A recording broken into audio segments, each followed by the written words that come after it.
Okay, so today I'm going to be doing a voiceover on this video because I was recording and I didn't get to use my actual mic that I have for my GoPro, so the audio came out really bad.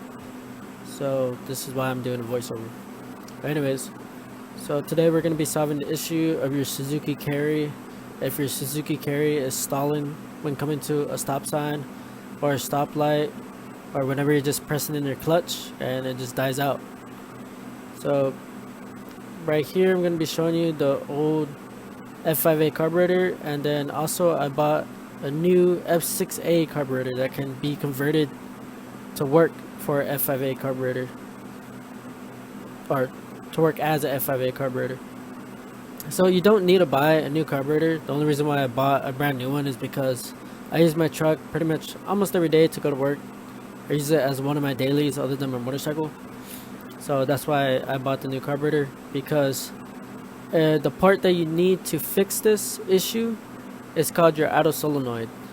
And there it is. I'm pointing at it right now. So that little part right there is called the auto solenoid, and that's what controls your idle. So whenever you're at idle, it will squirt the right amount of fuel for your engine to idle properly. And usually what happens to those, they get gunked up and you got to clean them with a little bit of carburetor cleaner, and they should work for, it's like a temporary fix, you know what I mean? You can clean it or temporarily fix it, but the issue is most likely going to come back because it's either worn out or it's just no good in general. So you're going to have to buy another one regardless, to be honest. But you can clean it as a temporary fix, but most likely the issue is going to come back, which is exactly what kept happening to me. Got tired of it, so I ordered another one. But the thing that sucks is whenever you order them, they can range from 30 to 300 bucks depending on who you buy it from and where you buy it from. So they either come from, at least from what I've seen, Indonesia or Japan. And the one from Indonesia is around 30 bucks. I think it's like under $40. And the ones from Japan are a little over $300. So, I mean, pick and choose. Either way, you're gonna wait either 2 weeks to 4 weeks. So me, I was like, okay, well, whatever, I'll just wait the 4 weeks. And the one from Indonesia ended up coming in 2 weeks. But the one that came from Indonesia, the first one they sent me, didn't work. So I was like, okay then. So I went ahead and contacted the seller, and he went ahead and sent me another one. I still haven't received it in the mail, and that's why I ended up buying this F6A carburetor that said in the description that can also be used for the F5A carburetor. So right now what I'm pointing at, those two little block off screws are so you can convert that carburetor to work for an F5A engine. So there you go, you see that F5A carburetor, you see those two, at least the one on the F6A carburetor, there's two brass fittings that I just pointed to. You want to make it look exactly like the one on the F5A carburetor. So right now I'm showing you that it's a 10 millimeter in order to move those bolts and make it look like the F5A carburetor, right? Another thing you're going to change on the F6A carburetor, it does come with another bracket. So that's the bracket that it did come with when I just had it in my hand. As you can see, you're going to change it to the one that looks like the F5A carburetor if you're converting it like I did. And that's the one that it came with. So all you're going to do is just take out those two little Phillip head bolts, take them out, put on the one that looks exactly like the F5A carburetor, screw in those screws, and there you go, you're good to go. And you can use that F6A carburetor that you just are converting to work with the F5A engine. So anyways, we'll get it more into that a little bit later. But yeah, so all you're gonna need is to buy that solenoid.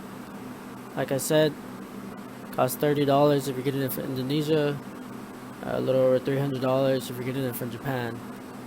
So that's up to you. I'll go ahead and put the link in the description. Right there, I'm showing you that So that spring connects to those 2 points, right, on that F6A carburetor. That spring actually makes it super stiff, as you can see how I'm doing that with my hand. If you had that spring on there, you could not do that. You could not move that part that I just moved, where you connect the throttle cable to that part. You could not do that. It made it way too stiff and unnecessarily stiff.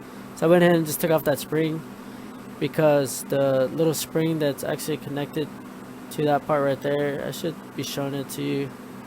See how easily I can pull that with my hand. And I'm showing you too that there is no spring on the F5A one. So as you can see, I'm about to point to the spring. See, there you go. See, there's already a spring on there that makes it go back. So I have no clue why they added a second spring to there on that point. I guess for safety standards or whatever. I have no clue. But honestly, that spring that's already on it was more than adequate to, you know, make it work, make it go back in place like it's supposed to when you are not pressing on your gas. So right there, I'm just explaining, you know, to take out that spring because you don't need it. But right here, I'm showing you these 2 extra fittings, and those 2 extra fittings are for the F6A engine. You don't need those 2 fittings on the F5A engine. You can just go ahead and make a loop with some fuel line. Just pop them on and you'll be completely fine. All they are is they go to the coolant lines, and they connect to parts on the engine that we don't have on this engine, obviously. So that's why we're just gonna go ahead and make a loop. And the only other thing you would need to make this carburetor work for your F5A engine is you would need to take off the float bow and go ahead and swap out the, I forgot what they're called, the jets. There you go. You're gonna go ahead and swap out the jets from this F6A carburetor, take those out, put in the jets from the F5A carburetor, your old one, or you can go ahead and buy some new ones if you want to. It doesn't really matter. And just put them in. And after that, you should be jetted correctly to your F5A engine. I couldn't tell you off the top of my head what the jet sizes are, because even on my carburetor, my stock one, I ended up buying new ones whenever I bought a rebuild kit. But even the new ones, they didn't have any numbers on them, and even my stock ones didn't have any numbers on them, so I thought was kind of odd. And right there, I'm showing you that connector. So you are gonna have to buy the connector for that, to convert the F6A carburetor to work with the F5A engine. So that's the connector it came with, and I'm assuming that's for the F6A engine. And obviously, you can't use that for the F5A engine. Literally, all you gotta do is just pull that off and just crimp on a connector that looks exactly like that one to the F5A carburetor. See how they look the same now? There you go. I mean, very simple. Those connectors cost like $3 at AutoZone or Rally's. They're like under $5. They're like 4 something or something like that, or 3 something. So under $5. I can also put a link in the description for that too, to help y'all out. But yeah, guys, I mean, that's pretty much it. If you want to go ahead and solve this issue, all you're gonna have to do is just change your idle solenoid. I can go ahead and put the links in the description for those 2. You can decide which one you want to buy, and I'll put the link in the description for the new F6A carburetor that can be converted to be used for the F5A engine. I'm using it currently in my truck right now, and it's working perfectly fine.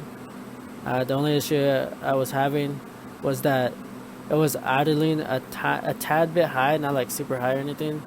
But the reason why that is because obviously the jets were sized a little bit too big, because it's made for, you know, the 660 cc engine. It's like 500 something cc's, but just call it 660.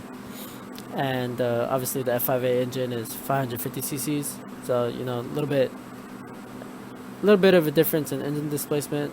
Not too significant, but, you know, just enough to where it makes a difference whenever you have the different jets inside there. So yeah, just make sure you swap out your jets from your F5A carburetor. Make sure they're clean. If they're not, clean them out. If you don't trust them, just get a carburetor rebuild kit and let's go ahead and install those parts in the F6A carburetor.